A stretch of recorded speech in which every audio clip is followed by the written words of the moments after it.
नमस्कार, चढ़ती कला टाइम टीवी देख रहे सभी दर्शकों का स्वागत है टॉप 20 बुलेटिन में। मैं हूं नीलकमल। तो आइए शुरुआत करते हैं आज की टॉप 20 खबरें।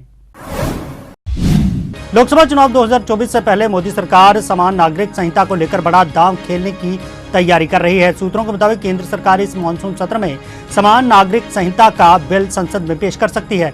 समान नागरिक संहिता कानून संबंधी बिल संसदीय समिति को भी भेजा गया है।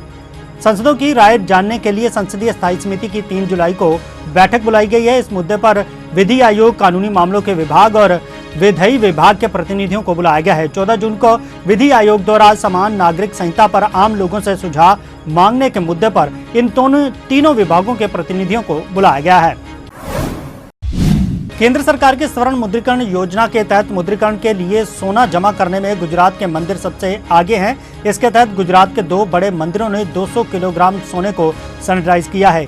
इससे मंदिरों को 120 करोड़ रुपए से अधिक की धनराशि प्राप्त हुई है। मंदिर के ट्रस्टों के अनुसार मोनेटाइज के लिए रकम को चैरिटी के कार्यों पर खर्च किया जाएगा। इसके अलावा इसी धनराशि से मंदिरों की मरम्मत, देखरेख और संचालन भी होगा। सोमनाथ और शक्तिपीठ में शामिल अंबाजी मंदिर को 200 किलोग्राम सोने को मोनेटाइज कराने से 120.6 करोड़ रुपए की धनराशि प्राप्त हुई है।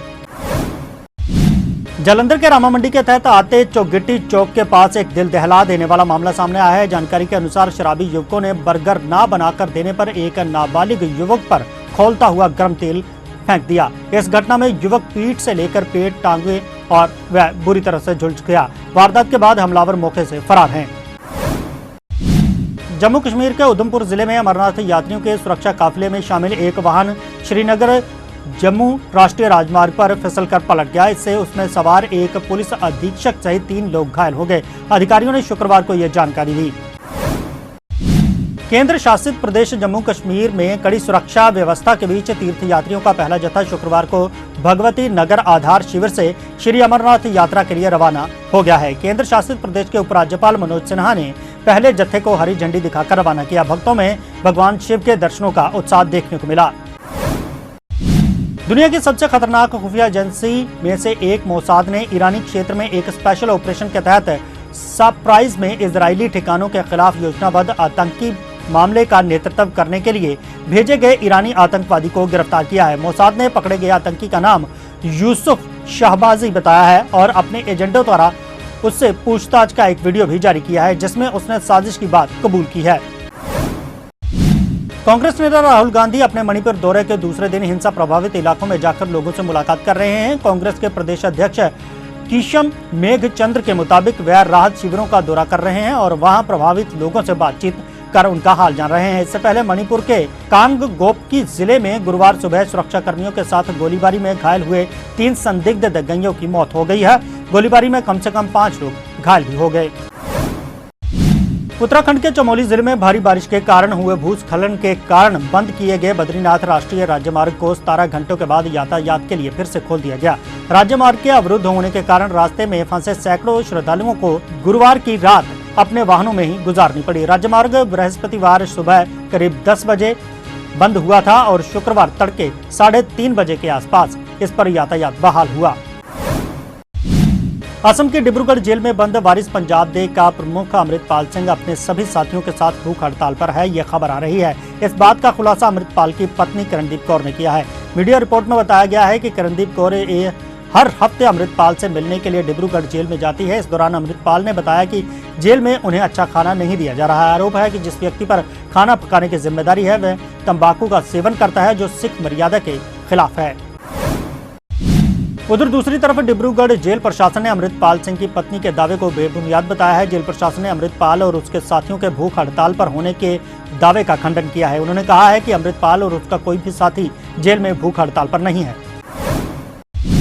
प्रदेश सरकार ने पर्ल ग्रुप की संपत्तियां जब्त करने की प्रक्रिया शुरू कर दी है और उन्हें बेचकर लोगों को उनका पैसा लौटाया जाएगा। इस चिटफंड कंपनी पर लोगों के करोड़ों रुपए हड़पने का आरोप है। जानकारी साझा करते हुए मुख्यमंत्री भगवंत मान ने कहा है कि पंजाब के लोगों से लूटा हुआ एक एक पैसा वसूल किया जाएगा।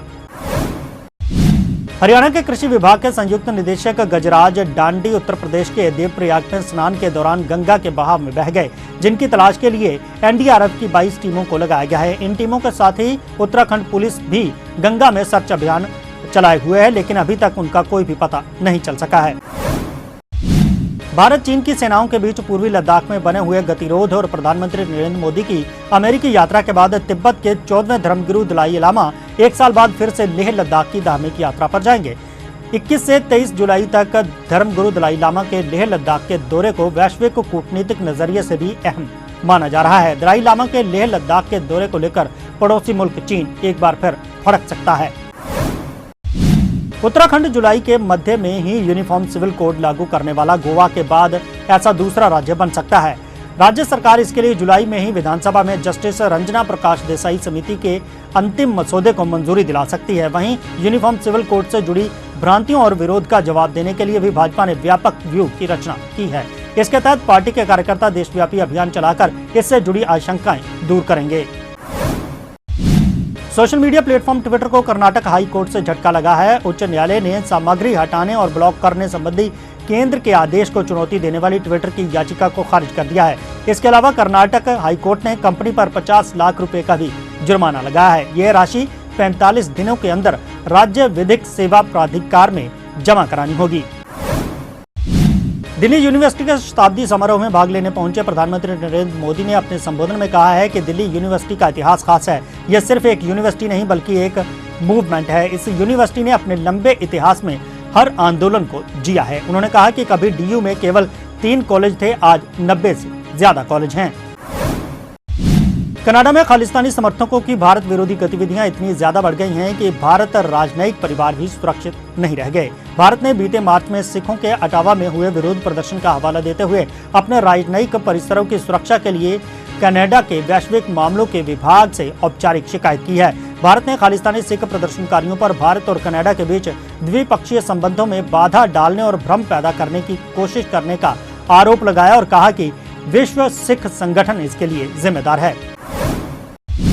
हरियाणा में आए मानसून बिन बरसे ही निकल गए। चौधरी चरण सिंह हरियाणा कृषि विश्वविद्यालय हिसार के कृषि मौसम विज्ञान विभाग के अध्यक्ष डॉक्टर मदन खींचड़ का कहना है कि राज्य में 2 जुलाई तक मौसम परिवर्तनशील रहेगा। वातावरण में नमी की मात्रा की अधिकता से राज्य के ज्यादातर क्षेत्रों में मानसून की सक्रियता बढ़ेगी। 1 जुलाई के दौरान उत्तरी जिलों में हवा के साथ ज्यादा स्थानों पर बीच बीच में मध्यम से तेज बारिश होने की संभावना है। पश्चिमी व दक्षिणी जिलों में इस दौरान कहीं कहीं हल्की से मध्यम बारिश की संभावना है। दिन के तापमान में कुछ गिरावट हो सकती है। ब्रिजभूषण शरण सिंह के खिलाफ प्रदर्शन करने वाले पहलवान विनेश फोगाट और बजरंग पूनिया को बड़ी राहत मिली है।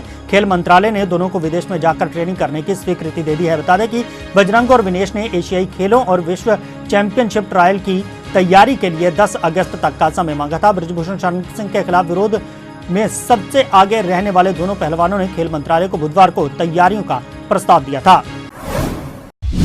सिद्धू मूसेवाला के करीबी रहे शगनप्रीत की मुश्किलें बढ़ती हुई नजर आ रही हैं, क्योंकि पुलिस शगनप्रीत पर शिकंजा कसने की तैयारी में है। पुलिस द्वारा शगनप्रीत को पंजाब लाने की कोशिश की जा रही है। मिली जानकारी के अनुसार शगनप्रीत को लेकर रेड कॉर्नर नोटिस भी जारी किया जा सकता है। फिलहाल शगनप्रीत ऑस्ट्रेलिया में रह रहा है। विक्की मिड्डू खेड़ा की हत्या में शगनप्रीत का नाम आया है। जिक्र योग्य है कि 7 मई 2021 को विक्की मिड्डू खेड़ा की हत्या हुई थी। बताया जा रहा है कि शगनप्रीत सिद्धू मूसेवाला का करीबी साथी रहा है। वह पहले ही सिद्धू मूसेवाला के साथ ही रहता था। मूसेवाला के सारे शो की डीलिंग भी वही करता था। तो टॉप 20 में फिलहाल इतना ही। नई और ताज़ा खबरें लेकर एक बार फिर से हाजिर होंगे। तब तक के लिए दीजिए इजाजत। नमस्कार।